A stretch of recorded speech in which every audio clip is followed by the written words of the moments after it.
Hi friends, ಸಮೃದ್ಧಿ R B YouTube ಚಾನಲ್ಗೆ ಸ್ವಾಗತ ಸುಸ್ವಾಗತ. ನೋಡ್ತಾ ಇರಿ, ನಗ್ತಾ ಇರಿ, ಲೈಕ್ ಮಾಡಿ, ಶೇರ್ ಮಾಡಿ, ಸ್ಮೈಲ್ ಮಾಡಿ, ಸಬ್ಸ್ಕ್ರೈಬ್ ಮಾಡೋದು ಮಾತ್ರ ಮರಿಬೇಡಿ ಫ್ರೆಂಡ್ಸ್.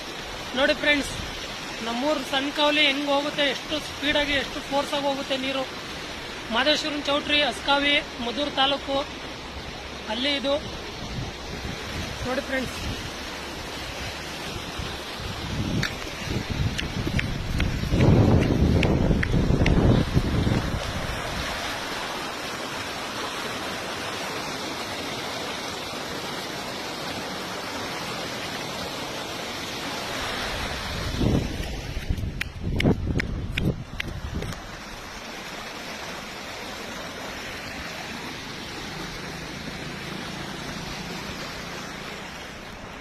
ನೋಡಿ ಫ್ರೆಂಡ್ಸ್, ಹೆಂಗ್ ಹೋಗುತ್ತೆ, ಎಷ್ಟು ಸ್ಪೀಡಾಗಿ ಎಷ್ಟು ಫೋರ್ಸ್ ಆಗಿ ಹೋಗುತ್ತೆ.